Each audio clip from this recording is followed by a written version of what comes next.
मैं ये बता रहा हूँ, आप लोग जब बोले सर कि गौतम बुद्ध का जन्म भारत में हुआ, तब उन्होंने बोला कि राम का जन्म इधर हुआ। एक बात बताइए सर, काला पानी लिम्पियाधुरा लिपुलेख एक नेपाल का है या नहीं? तो अगर आप ये करेंगे, मुझे लगता है आप मेरे से जाति कर रहे हैं। आप अपने आप को जज मत समझिए, आप सिर्फ एक पत्रकार।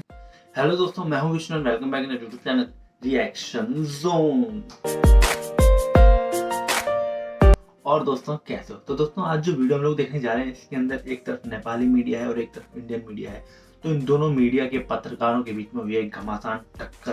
तो चलिए देखते हैं क्या निकला इस टक्कर का रिजल्ट, क्या परिणाम हुआ इस टक्कर का, कौन जीता कौन हारा, किसने सच्ची न्यूज़ बताई, किसने फेक न्यूज़ बताई, कौन टीआरपी की लड़ा और किसने अपने देश को बचाने के लिए लड़ा। तो आज हम देखेंगे इस वीडियो को और जानेंगे क्या है हकीकत। और वीडियो के एंड में थोड़ा सा डिस्कशन करेंगे हम दोनों मीडिया के बारे में, दोनों देशों के बारे में, टीआरपी के लिए लोग क्या क्या कर सकते हैं और इस वीडियो के बारे में। तो इस वीडियो में पहले ही टाइटल दे दिया कि मतलब नेपाली और भारतीय पत्रकार का टक्कर, Nepali versus Indian media fight. Okay, चलिए स्टार्ट करते हैं वीडियो को। 1 2 3 गो। मैं ये बता रहा हूँ, आप लोग जब बोले सर कि गौतम बुद्ध का जन्म भारत में हुआ, तब उन्होंने बोला कि राम का जन्म इधर हुआ। एक बात बताइए सर, काला पानी लिम्पियाधुरा लिपुलेख एक नेपाल का है या नहीं? तो अगर आप ये करेंगे, मुझे लगता है आप मेरे से जाति कर रहे हैं। आप अपने आप को जज मत समझिए, आप सिर्फ एक पत्रकार। नमस्कार दोस्तों, स्वागत है आप सभी को आरोही फिल्म से यूट्यूब चैनल पर। दोस्तों आज का ये वीडियो बहुत ही ज़्यादा इंटरेस्टिंग होने वाला है। दरअसल सोशल मीडिया पे एक वीडियो बहुत ही तेज़ी से वायरल हो रहा है और उस वीडियो में दिखाया जा रहा है भारतीय मीडिया और नेपाली मीडिया का ज़बरदस्त टक्कर, जिसमें नेपाली मीडिया जोरदार तमाशा मारते हुए भारतीय मीडिया से सवाल कर रही है, जो देखकर आपको भी बहुत ही मज़ा आएगा। जो ये भारतीय गोदी मीडिया है वो अपने आप को बहुत ही ज़्यादा तेज़ तरार समझती है, जो स्टूडियो में बैठकर चिल्लाती है। उसे किस तरीके से नेपाल में चुप करा दिया गया, वैलिड क्वेश्चन पूछकर आप लोग वीडियो को ज़रूर देखिए और लास्ट में अपना राय ज़रूर दीजिएगा कि यहाँ पर कौन सही था, भारतीय मीडिया या नेपाली मीडिया। वीडियो को अंत तक जरूर देखिए। भारतीय वरिष्ठ पत्रकार दिवाङ अहिले प्रश्न गर्नुभयो, भारतप्रतिको दृष्टिकोण के हुनेछ? सरकार बनेको छैन, सरकार बन्न अहिले बाँकी नै छ, तर भारतप्रतिको दृष्टिकोण पहिले सोधिहाल्नुभयो। अब उहाँसँग म केही प्रश्नहरू सोध्छु, भारतको दृष्टिकोण के छ? दर्शक पनि, भारतमा को प्रधानमन्त्री बन्छ कुनै पनि मिडिया जाँदैन, हामीलाई मतलबै हुँदैन, सरोकार पनि हुँदैन, तर नेपालमा को प्रधानमन्त्री बन्छ कति चासो। हेर्नुहोस्, लाइभ गइरहेछ, एबीपी न्युजमा लाइभ गइरहेको छ। एबीपी न्युज भनेको भारतको ठुलै मिडिया हाउस हो, त्यहाँका वरिष्ठ पत्रकार हुनुहुन्छ। विवाहसँग पनि हामी केही संक्षिप्त कुराकानी गर्छौँ। बेटी रोटीको सम्बन्ध भन्छ, बेटी रोटीको सम्बन्ध त ठिकै हो दर्शकबिन, तर दाइजो कहाँबाट आउँछ? त्यो 10 गजामा जुन हाम्रो भूभागहरू एपिन्छ, जुन चेपिन्छ, त्यो कहाँबाट? त्यसको विषयमा पनि म उहाँसँग केही प्रश्न गर्छु। यहाँ भारतका मिडिया आइसकेका छन्, अहिले बालकोटमा भारतीय मिडिया पुगिसकेको छ। यो सामान्य कुरा होइन दर्शकबिन। नेपालका कुन चाहिँ मिडिया भारतको मोदी शपथ ग्रहण लिँदा पुग्छन्, हामीलाई सरोकार हुँदैन। तर यहाँ हेर्नुहोस्, हामीसँग हुनुहुन्छ भारतका वरिष्ठ सञ्चारकर्मी दिवाङ, उहाँसँग हामी कुराकानी गर्छौँ। स्वागत है सर आपका। धन्यवाद सर, नेपाल और भारत को किस रूप में आप देखते हैं? देखिए, दोनों पड़ोसी देश हैं, दोनों में अच्छे संबंध होने चाहिए। और अगर आप देखें तो नेपाल भारत के लिए बहुत महत्वपूर्ण इसलिए भी है क्योंकि चीन और भारत के बीच में नेपाल है। तो आप जो अभी लाइव कर रहे थे ना सर एबीपी न्यूज़ पे, तो उसमें दिखा रहा था चीन समर्थक केपी ओली को चीन का समर्थन के आप लोग दिखा रहे हैं अभी स्क्रीन पे जो आप बोल रहे थे जिस टाइम।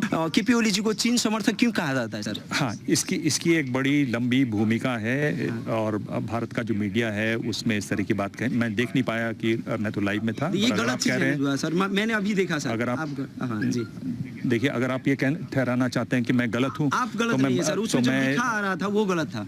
हाँ, आप गलत नहीं, आपका हम सम्मान करते सर, आपसे हम लोग को बहुत प्रेरणा मिलती है। लेकिन मेरा कहना ये है सर, जैसे भारत रोटी बेटी का संबंध बोलता है नेपाल भारत संबंध को, इसमें दहेज कहाँ से आ जाता है सर? जैसे भूभाग सब, काला पानी लिम्पियाधुरा लिपुलेख, ये भारत का है सर? देखिए, 2 चीज़ें हैं टेलीविजन में। एक तो आप अपनी बात मेरे मुंह में डालें और मैं हाँ पे हाँ कहता जाऊं, या आप मुझे भी बात कहने का मौका दें। अगर आप मुझे भी मौका देना चाहते हैं तो मैं अपनी बात रखता हूं।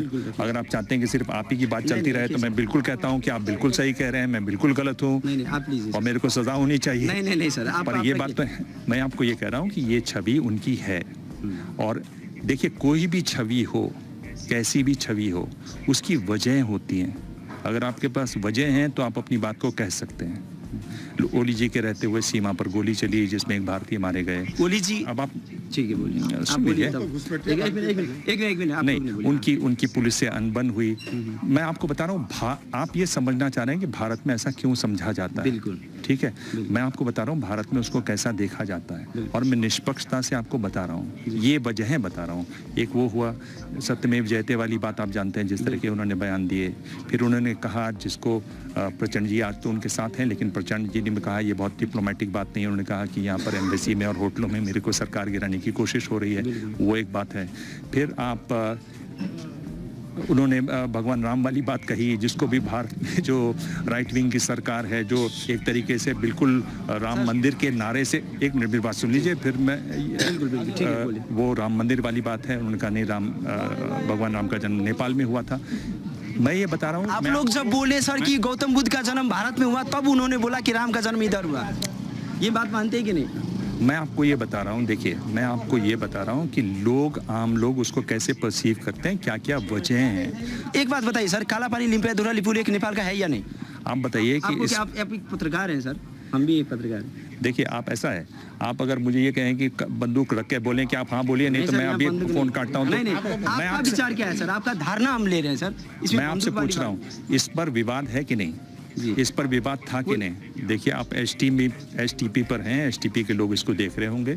मेरे ख्याल से ये जो मुद्दे हैं, ये आप सड़क पे खड़े होकर ये नहीं कह सकते कि है या नहीं है। जानता है आप जहाँ मिलेंगे सर। एक मिनट मेरी बात सुन लीजिए, है ना। और ऐसा नहीं है कि मैं इसमें अथॉरिटी हूँ कि मैं जो कह दूंगा वो भारत सरकार की आवाज़ हो जाएगी। मैं एक पत्रकार हूँ, एक रिपोर्टर हूँ, मैं अपनी बात रख रहा हूँ, है ना।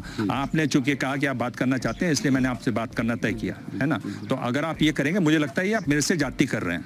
आप फैसला मत कीजिए। मैं फैसला नहीं करता हूँ सर, जो अपने आप को जज मत समझिए। नहीं, जज नहीं, आप अपने आप को जज मत समझिए। आप सिर्फ एक पत्रकार हैं, आपका काम है दोनों पक्षों को साफ बताना। बिल्कुल, लोगों का काम है तय करना कि कौन क्या है। भारत को छोड़ दीजिए सर, मैं आपको जर्नलिज्म पे बात कर रहा हूँ। सर, भारत का नांगो हस्तक्षेप होता है क्या नेपाल में सर? क्या सीमा पे वो जगह सब लेने में, जगह हड़पने में, भारत नेपाल का जो सीमा सब में जो जगह होता है सर, इसलिए सर आप लोग गुस्सा क्यों होते हैं? नहीं, अगर आपको दुख हुआ है तो सॉरी, बट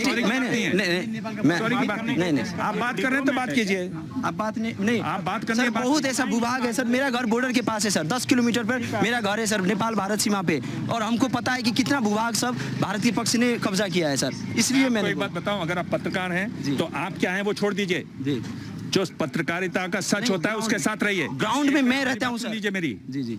आप बार माइक आपके हाथ में, तो मैं भी छीन सकता हूँ, ये मत कीजिए। नहीं, आप अच्छे पत्रकार नहीं हैं। जी, बुरा। अच्छे पत्रकार बनिए। क्या करने से? इंडिया को अच्छा बोलने से अच्छा पत्रकार नहीं। तो दोस्तों, जैसा कि यार हम लोगों ने ये पूरा वीडियो देख लिया, दोनों पत्रकारों के बीच में जो बातें हुई, जो चीज़ें हुई, वो हम लोगों ने सुनी। स्टार्टिंग में जो वीडियो आया था तो बंदे ने कहा था कि नेपाली पत्रकार और इंडियन पत्रकार के बीच में टक्कर हुई, जिसमें नेपाली पत्रकार ने भारतीय पत्रकार के मुंह पे तमाचा मारते हुए जवाब दिया। तो यार ये कोई बात नहीं होती है कि आप अगर यूट्यूब चैनल खोल के बैठ गए हैं तो किसी भी देश के बारे में कुछ भी कहेंगे, ठीक है। ऐसा नहीं है कि पूरा देश ही, आपने बोल दिया कि इंडियन पत्रकार, तो मतलब यहाँ पे पूरा देश बदनाम हो गया ना। पूरे देश में सभी लोग एक जैसे नहीं होते हैं। नहीं नेपाल में सारे लोग दूध के दूल्हे हैं, ना इंडिया में सारे लोग दूध के दूल्हे हैं। दोनों ही देशों में कुछ ना कुछ दिक्कतें आती रहती हैं। जबकि पड़ोसी मुल्क है, बॉर्डर विवाद है, तो वो होता रहता है। सिर्फ ये तो देशों की बात है, भाई में जब जमीन का बंटवारा होता है तब 1-1 इंच के लिए लोग लड़ मरते हैं। तो ये तो बॉर्डर का विवाद है, उसको लड़ाई झगड़े से सॉल्व नहीं किया जाएगा। इसको बैठ के आराम से बार पूछ रहे हैं कि क्या नाम से नेपाल का काला पानी लिपुलेख ये भारत का हिस्सा है, भारत का हिस्सा है, उसमें क्या बोले, हाँ या ना, ये चीजें हैं। तो ये तो यार शुरू से ही विवाद चल रहा है कि ये किसका हिस्सा है। अगर मैं तो वीडियो भी बनाई थी इस बारे में, मैंने बताया कि अगर ये नेपाल का है तो नेपाल को जरूर मिलेगा, और इंडिया का है तो इंडिया को जरूर मिलेगा। तो इसको लेकर के जो भी दोनों देशों को मिल करके, दोनों देशों के जो मंत्री हैं, जो भी इस रिलेशन के बीच में ज़्यादा से ज़्यादा गहरी से गहरी जानकारी रखते हैं, उनको इस मुद्दे पे आकर बैठ के बात करनी चाहिए, उस मुद्दे को सुलझाना चाहिए। क्योंकि पड़ोसी मुल्क में ऐसी जो हमारा भाईचारा है, रोटी बेटी का जो रिश्ता है, जो दोनों देशों के बीच में बॉर्डर ही नहीं है, न पासपोर्ट लगता है आने जाने में, उन देशों के बीच में ऐसा बॉर्डर को लेकर के ऐसी प्रॉब्लम्स आएंगी तो बिल्कुल भी अच्छी बात नहीं है। लेकिन इस तरह से जो भी दोनों पत्रकार एक दूसरे के देश को, अपने देश को रिप्रेजेंट कर रहे हैं, एबीपी न्यूज़ वाला अपने देश को रिप्रेजेंट करता है और एसटीपी न्यूज़ वाले अपने देश को रिप्रेजेंट कर रहे हैं, तो ये दोनों ऐसे ही आपस में लड़ेंगे तो दोनों ही देशों की बदनामी होगी। सच्ची रिपोर्ट रखिए, अच्छी रिपोर्ट रखिए, जिससे कि लोगों को असली नॉलेज मिले। एक बात बताओ मुझे, दुनिया में क्या चल रहा है, आपके देश में क्या चल रहा है, इसकी जानकारी आपको कहाँ से मिलेगी? न्यूज़पेपर से मिलेगी या न्यूज़ चैनल से मिलेगी? उसी न्यूज़ चैनल में या उसी न्यूज़पेपर में अगर गलत जानकारी दे दी जाए तो वो हमें गलत ही मिलेगी। अब हमने तो ये पता नहीं कि भाई गलत है कि सही है, हमें तो जानकारी मिल गई, हम तो उसे ही सही मानेंगे, है कि नहीं? उसे सही मानना पड़ेगा, क्योंकि जो न्यूज़ का सोर्स है वही लोग गलत लिख रहे हैं, तो वही हमें मानना पड़ेगा। बाकी अपने आजकल तो सोशल मीडिया भी आ गया है, इंस्टाग्राम फेसबुक पे लोग अपने अपने फैक्ट्स, अपने अपने जानकारियां देते रहते हैं, अपने हिसाब से न्यूज़ बना के डाल देते हैं, तो हम उसे ही सच मानने लगते हैं। और अब या तो फिर खुद जानकारी लें, खुद जाके पढ़ें पुरानी किताबों को, जो लिखा था उसमें खुद, तो इतना टाइम तो किसी के पास है नहीं। अगर इतना टाइम नहीं है तो जो फालतू के फैक्ट्स, फालतू की न्यूज़ लोग बताते रहते हैं, वही सुनिए, उन्हीं को सच मानिए। उससे अपना देश चाहे तो अच्छा कर लीजिए, चाहे देश अपना खराब कर लीजिए।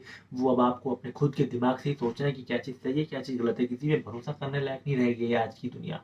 आज की दुनिया किसी पे भी भरोसा करने लायक नहीं है, क्योंकि ये दुनिया एकदम बेकार हो गई है। क्या बोलूँ मैं। बाकी यार आप लोग बताइए इस वीडियो के बारे में, कहाँ तक सच है, कहाँ तक झूठ है। और जो इसके अंदर बताया गया कि इस वीडियो को जिसे रिप्रेजेंट किया गया अपने, मतलब ये बंदा शायद नेपाल का ही होगा, जो कि नेपाली पीपल्स को सपोर्ट करने के लिए, उनके व्यूज़ पाने के लिए, उनका सपोर्ट पाने के लिए ऐसे बोला है। तो यार देखो, सपोर्ट पाना है, अच्छी बात है, जो सच्चाई है उसको रखो, लेकिन दूसरे देश को बदनाम करो। जैसे मैं इंडियन हूँ, मैं कुछ बोलूँ तो आपको लगेगा कि ये अपने इंडिया का सपोर्ट कर रहा है। मैं बस दोनों पक्षों को आमने सामने रख रहा हूँ, क्या सच बातें हैं, क्या गलत बातें हैं, वो सिर्फ जनता तय करेगी। सिर्फ आप लोग ही तय करोगे कि क्या सच है, क्या गलत है। आप लोग मुझे बताइए कि इसमें क्या सच्चाई है, क्या मतलब बेकार की बातें हैं, तो कमेंट सेक्शन में मुझे दीजिए, जैसे कि पता चलेगा। मैं भी उस बात को फिर आगे रखूंगा, और आगे और फिर इस तरह की वीडियो पे हम लोग रिएक्ट करेंगे। ओके दोस्तों, ऐसी वीडियो अगर आप लोग पास और है तो उसका लिंक मुझे कमेंट सेक्शन में या अपने इंस्टा फेसबुक मुझे दीजिए। मैं उसके ऊपर भी अपना रिएक्शन बनाऊंगा और आप लोग का शेयर करूंगा। ओके दोस्तों, चलिए मिलते हैं फिर अगली वीडियो में इस तरह की धमाकेदार परफॉर्मेंस के साथ। तब तक के लिए बाय बाय।